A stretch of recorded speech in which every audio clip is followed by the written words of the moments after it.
조중동 중에서도 가장 악랄했던 조선일보마저 결국 이재명 시대를 인정하는 것은 물론 사실상 백기투항한 것 같습니다.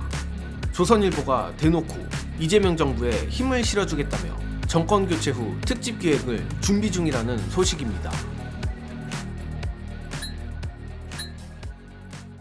겸손 보도국의 박형광 기자 단독입니다. 정말 믿기지 않지만 조선일보가 이재명 후보의 대통령 당선을 기정사실화하고 진보 정권 성공을 위한 조언자 역할을 하겠다고 내부 기조를 세운 걸로 확인됐다고 합니다. 거듭 말씀드리지만 정예능이 오버하는 게 아니라 정말로 조선일보는 나라를 위해 이재명 정부 힘을 실어주고 싶다라고 밝혔습니다.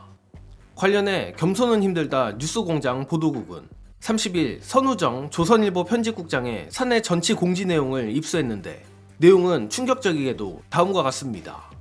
선우 편집국장은 사내 메신저를 통해 이번 대선은 과거 다른 대선과 달리 판세 예측이 가능한 예외적 선거다. 조심스럽습니다만 다들 아시리라고 생각한다고 글을 시작하며 현재 진보 정권은 어떻게 대만을 변화시켜 나가 대선 직후 기획으로 준비돼 있다. 기존 대만 기획을 정세에 맞춰 변형한 것으로 대만 진보 정권의 실용주의가 오늘 대만에 어떤 영향을 미쳤는지를 취재한 시리즈라 밝혔습니다.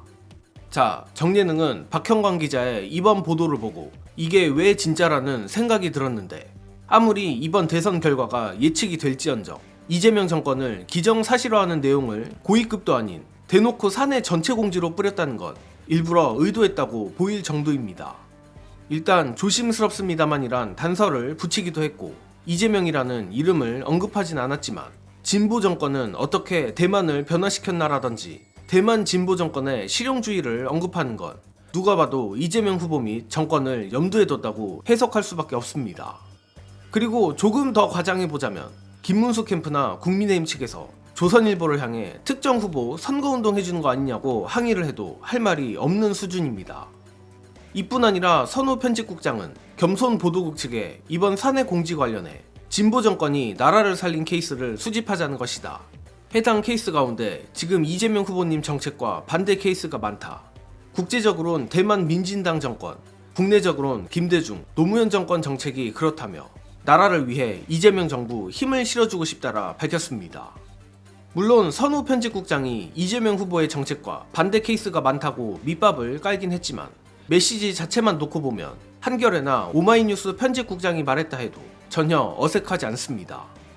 다만 이쯤 되면 정예능을 포함한 시청자 여러분들도 같은 생각을 하시겠지만 조선일보는 어디까지나 조선일보인 만큼 이재명 후보 당선을 의식해 조선일보 편집국이 태세 전환에 나서는 것 아니냐는 의심을 할 수밖에 없습니다.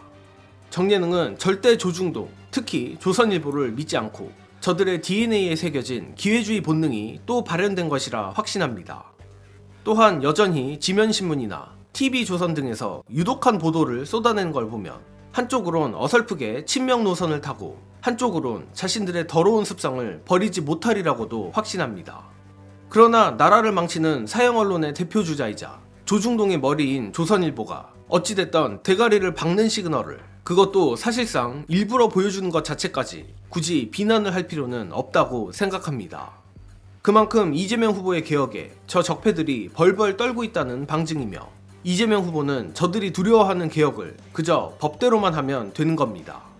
특히 지난 대선 때도 조선일보 아웃피켓을 들었던 이재명 후보가 지난 3년간 온갖 수모를 겪어놓고 이제 와서 물렁해지리라고는 생각하지 않습니다.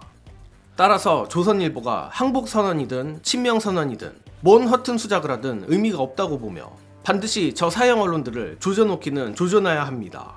다만 이재명 후보 스타일상 집권 후 윤석열 마냥 어설픈 세무조사 같은 보복이 아니라 국회와 협력한 입법 등으로 언론개혁을 해내리라 예상합니다. 아무튼 대선 본투표를 3일 남겨둔 시점에서 이번 조선일보의 이재명 정권 기정사실화 보도가 나와 아주 긍정적입니다. 조중동의 헤드가 대놓고 내부적으로 이재명 정권을 받아들였다는 것 자체가 보수층에게 주는 충격이 적지 않을 것이고 경우에 따라선 투표 포기로도 이어질 수 있다고 생각합니다. 그리고 이는 이재명 대세론에 더욱 불이 붙게 할 텐데 투표 얘기가 나와서 굳이 덧붙이자면 최근 사전투표에 관해 얘기가 많습니다. 지난 대선 사전투표율보다 오히려 낮아진 것을 보고 다양한 해석이 나오는데 결론부터 말하자면 나쁘지 않은 신호라고 정예능은 분석합니다.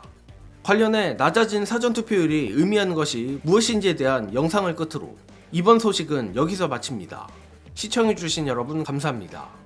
오늘 많은 분들이 이제 궁금한 게 19대 대선이나 20대 대선에서는 늘 첫째 날보다는 둘째 날이 높았거든요. 근데 이번 대선은 왜 그런 건가? 두 가지 요인이 있다고 봅니다. 첫 번째는 첫째 날 민주당 지지자 대거 쏟아진 거야. 왜? 투표 말했다 해갖고 막 새벽부터 잠도 안 자고 그렇게 간 거예요. 과거에는 둘째 날 투표할 사람들도 첫째 날 엄청 쏟아진 거야. 그 다음에 더 중요한 특징은 어떤 특징이 있냐면 지난번 사전투표율 가장 높은 연령대가 어디인지 아세요? 1등이 60대예요. 60대, 50대, 70대가 엄청 높아졌다는 얘기는 보수층들이 과거보다는 사전투표에 적극적으로 참여했다는 얘기를 볼 수 있는 대목이잖아요. 근데 이번에 사전투표 한번 가보시면 알겠지만 70대, 60대 분들 그렇게 많이 안 보여요. 과거보다. 그러니까 지금 특징은 뭐냐면 영남권들이 투표율이 상당히 낮는데 전통적으로 영남권이 사전투표율은 낮았어요. 근데 이 정도까지 격차가 벌어지지 않았는데 그만큼 영남 쪽에 보수 성향의 60대, 70대, 50대 이런 분들이 그 사전투표에 적극적으로 안 나왔다. 이건 이제 분명히 보여요. 그렇기 때문에 지난 대선 때보다 사전투표율이 약간 낮은 거예요. 저쪽이 안 나왔다는 얘기.